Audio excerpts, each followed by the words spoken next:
Salam Bapak Ibu yang dikasihi oleh Tuhan kita Yesus Kristus. Kita bersyukur pada malam hari ini akan bersama-sama mendengarkan renungan perdana khusus untuk Resort GKE Kasongan yang akan disampaikan nanti secara bergiliran oleh pendeta-pendeta yang ada di Resort GKE Kasongan.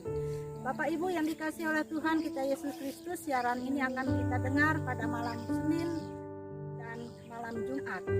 Dan Bapak Ibu akan mendengarkannya pada pukul 8 malam.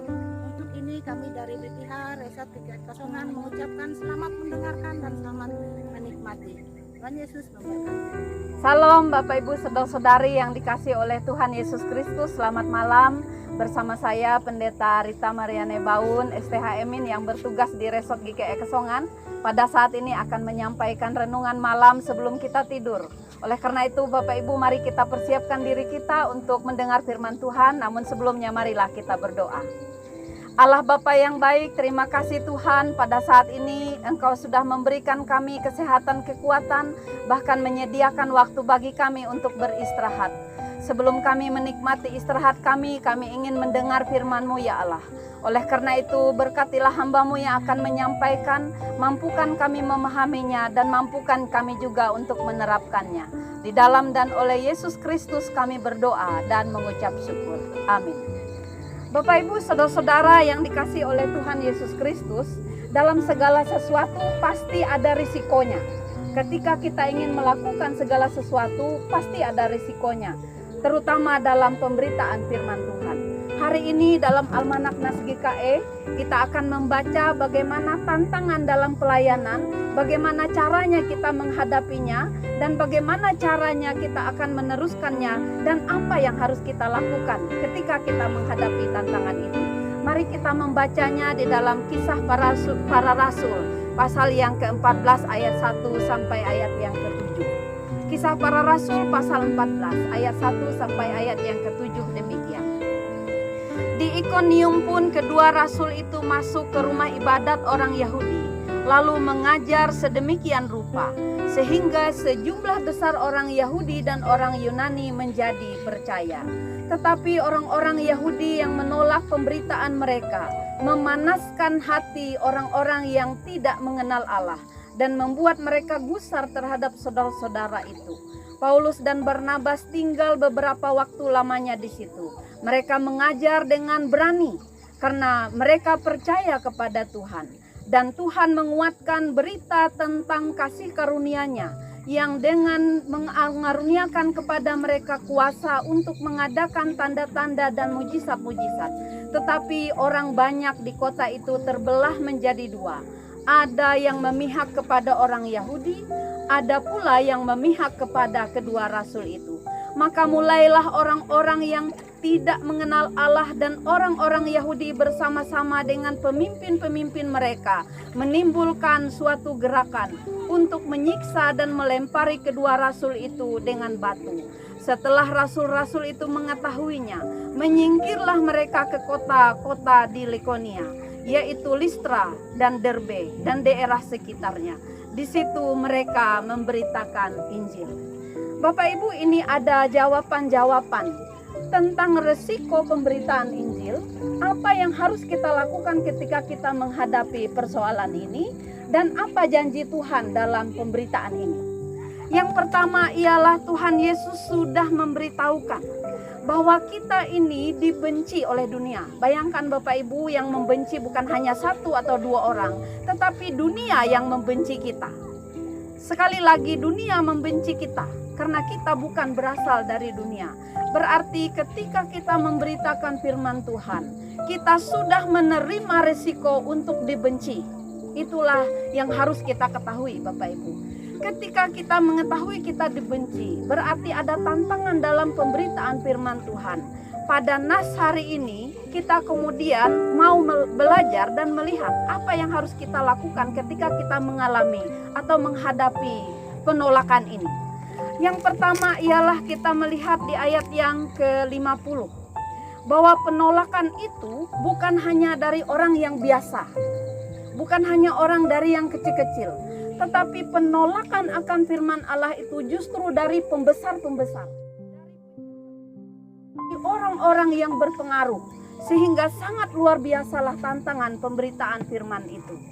Tetapi kemudian di ayat berikutnya dijelaskan bahwa murid-murid Tuhan ataupun Paulus dan Barnabas ini semakin berani memberitakan firman Tuhan. Tidak berhenti di situ saja Bapak Ibu, kalau hanya 1-2 orang membenci, dirinya yang membenci, mungkin tidak apa-apa. Tetapi kemudian diceritakan di sini pula bahwa dia akan menghasut orang lain. Dia akan membawa orang lain untuk ikut membenci, untuk ikut kemudian memboikot, untuk ikut kemudian tidak mau memperhatikan pemberitaan firman Tuhan.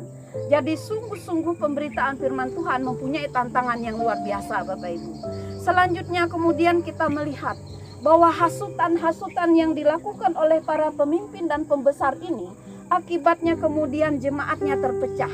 Ada yang pro orang Yahudi, ada yang pro kepada Paulus. Dan kemudian selanjutnya bukan hanya terjadi waktu itu saja, tetapi sampai berujung kepada penganiayaan, sampai berujung kepada pengusiran. Inilah Bapak Ibu resiko pemberitaan firman Tuhan. Ketika kita mengetahui resiko pemberitaan firman Tuhan, apa yang harus kita lakukan? Dari nas ini juga kita melihat dan kita mengetahui apa yang harus kita lakukan.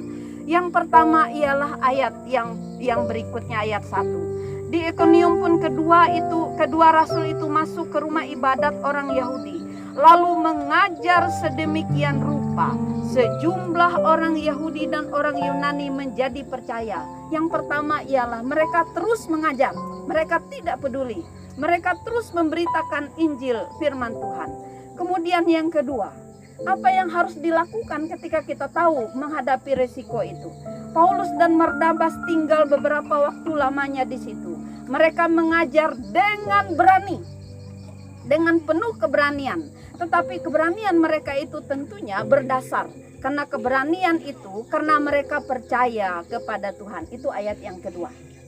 Bahwa kepercayaan mereka kepada Allah membawa mereka lebih berani untuk melakukan pemberitaan firman Tuhan dengan resiko yang mereka sudah ketahui.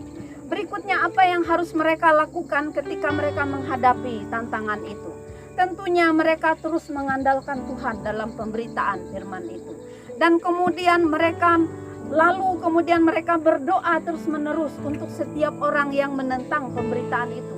Dan tentunya hiburan mereka ialah banyak orang yang percaya Bapak Ibu. Bapak Ibu saudara-saudara, selanjutnya, kalaupun kemudian tantangan itu berat dan kita melihat tidak memungkinkan lagi pemberitaan firman Tuhan disampaikan di tempat itu, ayat yang ke-51 menceritakan dengan merasa sedih, tentunya saya pun tidak setuju. Lalu Barnabas dan Paulus ini pergi mengebaskan kakinya. Apa arti mengebaskan debu di kaki? Sungguh luar biasa Bapak Ibu, kalau ketika pemberitaan firman Tuhan atau yang membawa pemberita firman Tuhan mengebaskan debu di kaki, berarti sungguh-sungguh firman Tuhan itu tidak tinggal di sana. Sungguh-sungguh berkat Tuhan itu tidak tinggal di sana. Sungguh-sungguh tidak ada kesejahteraan dan kedamaian di sana. Semuanya dikebaskan, semuanya dihapuskan, semuanya dibersihkan. Bukankah ini suatu kesedihan Bapak Ibu? Bahwa firman Tuhan tidak sampai harus demikian. Tetapi jikalau memang harus demikian, firman Tuhan harus diberitakan ke tempat yang lain. Apa gunanya mutiara diberi kepada babi? Sehingga kemudian babi itu menginjaknya lalu kemudian mengoyak kita. Selanjutnya Bapak Ibu saudara-saudara yang dikasihi oleh Tuhan Yesus Kristus, apa resiko dan akibat yang dialami oleh para penghasut atau orang yang menghalangi firman Tuhan itu? Yang pertama ialah terdapat di dalam 1 Tesalonika 4 ayat 8. Karena siapa menolak firman Tuhan, bukanlah ia menolak manusia, melainkan menolak Allah yang memberikan juga rohnya yang kudus kepada kamu. Nah ini Bapak Ibu, artinya ialah ketika kita ditolak, kita jangan pernah ambil hati, jangan pernah berkecil hati. Karena ketika orang menolak pemberitaan firman Tuhan, bukan menolak manusia atau kita yang memberitakannya, tetapi menolak Allah yang memberitakan firman Tuhan melalui kita. Sehingga kemudian urusannya berurusan dengan Tuhan Bapak Ibu, tidak berurusan dengan kita. Saya lebih senang mengambil istilah tukang pos. Tukang pos mengantar surat kepada seseorang. lalu isi surat itu kemudian sesuatu yang tidak menyenangkan. Apakah si penerima surat itu lantas membenci tukang pos? Tentu tidak, karena tukang pos tidak tahu apa-apa. Dia hanya memberitakan, dia hanya menyampaikan surat itu, dia tidak tahu isinya apa-apa. Pemberitaan firman Tuhan kadang-kadang harus seperti tukang pos. Dia hanya menyampaikan, memberitakan, memberitahukan. Resiko apapun dia tidak ambil peduli, tetapi kemudian dia hanya mengetahui bahwa pesan atau firman Allah yang disampaikan sudah sampai kepada si penerimanya. Tepat sasaran, alamatnya pas. Selanjutnya Bapak Ibu, bagaimana kemudian apa resikonya ketika kemudian orang itu tidak menerima pemberitaan firman Tuhan? 1 Samuel pasal yang ke-15 ayat 23. Karena engkau telah menolak firman Tuhan, maka ia telah menolak engkau. Ingat ini Bapak Ibu Saudara, firman Tuhan yang berkata, ketika engkau menolak firman Tuhan, maka ia menolak engkau. Bukankah penolakan itu sangat menyakitkan Bapak Ibu? Ketika kita tidak diakui, sangat kita merasa kecewa. Ketika kita ditolak atau tidak diakui, tidak dianggap, juga membuat kita menjadi orang yang minder, putus asa, dan seterusnya. Dan selanjutnya apa yang dialami dan risiko bagi penghasut atau bagi orang yang menghalangi firman Tuhan? Yang percaya akan diselamatkan, yang tidak percaya akan dihukum. Bukankah ini menyakitkan Bapak Ibu Saudara? Selanjutnya mari Bapak Ibu kita melihat apa yang diterima oleh orang-orang yang sudah memberitakan firman Tuhan dengan penuh kesungguhan, dengan jerih lelah, dengan risiko yang tinggi itu Bapak Ibu. Mari kita lihat beberapa ayat berikut ini. Di dalam Yakobus pasal 1 ayat 12 menceritakan atau memberitakan begini. Berbahagialah orang yang bertahan dalam pencobaan. Sebab apabila ia sudah tahan uji, ia akan menerima mahkota kehidupan yang dijanjikan Allah kepada barang siapa mengasihi Dia. Bapak Ibu, janji Tuhan yang pertama adalah setiap orang yang setia melakukan pemberitaan firman Tuhan, yang setia dan tekun, dan kemudian dia menghadapi cobaan itu, dia akan menerima mahkota kehidupan. Mahkota kehidupan yang tidak pernah layu, tidak pernah rusak, dan tidak pernah dialihkan kepada yang lain. Berbeda piala bergilir bisa beralih kepada siapapun.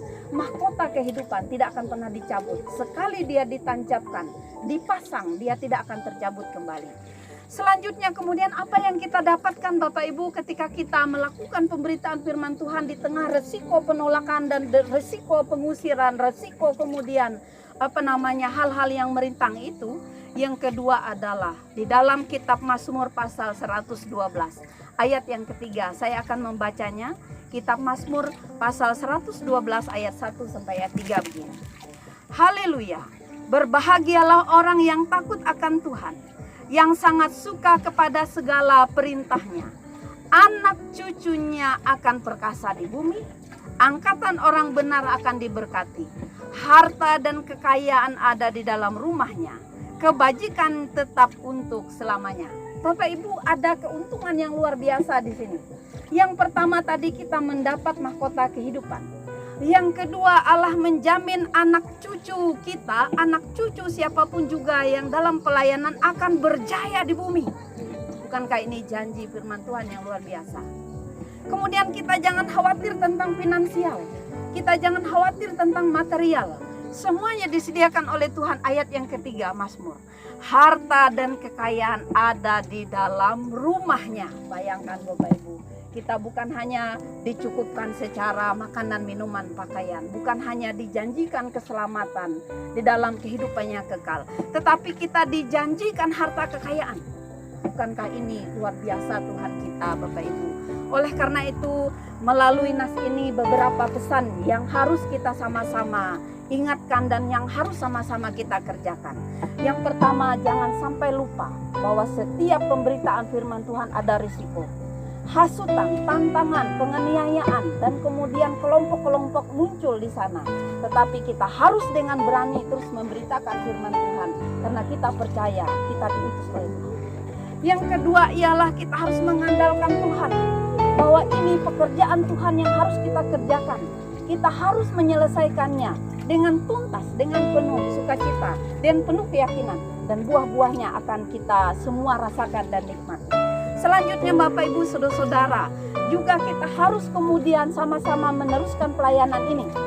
Sementara atau ada kesempatan, mumpung ada kesempatan, mari kita manfaatkan waktu dan kesempatan ini untuk memberitakan firman Tuhan. Percayalah, pemberitaan firman Tuhan tidak akan pernah berhenti.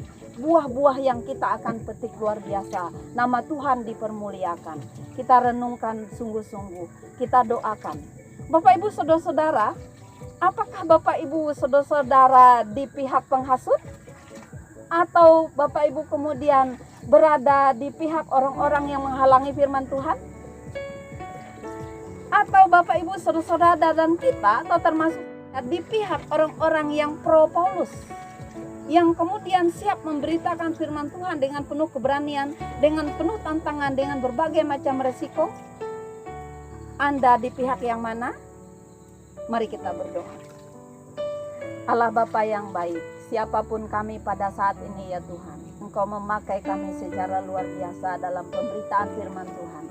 Kami sebagai penetua diakon, guru agama, guru sekolah minggu, kami sebagai pendeta vikaris, kami sebagai penginjil, kami sebagai nelayan, petani, atau siapapun pegawai negeri sipil, ataupun pekerja-pekerja swasta yang lain. Tentunya Tuhan memakai kami melalui talenta kami masing-masing.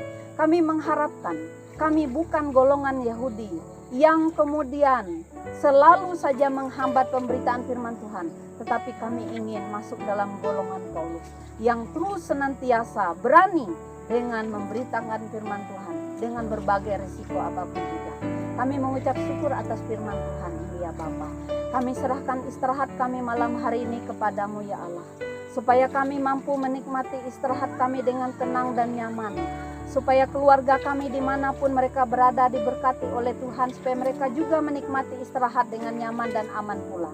Jikalau ada orang yang ingin berniat jahat melakukan hal yang tidak baik, batalkanlah segala niat buruk mereka, digantikan dengan niat yang baik. Tentunya jikalau ada yang pada saat ini sedang sakit, sembuhkanlah ya Tuhan. Yang dalam pekerjaan beri perlindungan, yang dalam pergumulan beri jalan keluar. Dan kami menikmati istirahat yang Kau sediakan, supaya sungguh-sungguh dengan aman dan nyaman. Dan besok hari kami boleh dibangunkan dengan sukacita, dengan hari yang besar yang Kau sediakan bagi kami untuk berkarya. Tuhan, terima kasih atas penyertaan-Mu, terima kasih atas firman-Mu. Di dalam dan oleh Yesus Kristus kami berdoa dan mengucap syukur. Amin. Bapak Ibu Saudara-saudara, terima kasih. Tuhan Yesus memberkati. Sampai jumpa dalam pemberitaan firman Tuhan dari Resort GKE Kesongan. Selamat beristirahat. Tuhan Yesus memberkati.